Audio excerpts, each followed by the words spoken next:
Hello guys, welcome back. Now in this video we will see how we can execute the last executed app that we have executed on emulator here on browser. So here you see that if I click here, we have a two option for browser. Emulator is not running because I have stopped this. So you have a two option. You can use Chrome also, you can use Edge also. So I'm using Chrome, that is more compatible with this. And click here, you will see that this time this application will execute on Chrome. Same code, I am not changing the code.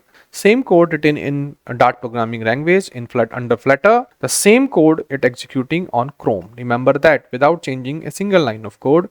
Earlier I have executed on emulator. Now I am executing on Chrome browser. So it depends on you where you want to execute. Code would not change. Similarly, if you have more options, suppose I have Chrome also, we have Windows also.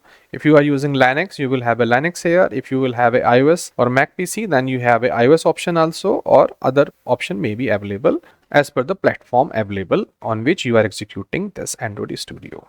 So you see, same application is coming. Dr. Vipin Clases, you pressed, I click here, and you see you will have the same output here on Chrome also. In next video, I will explain you how to execute the same program on desktop Windows also.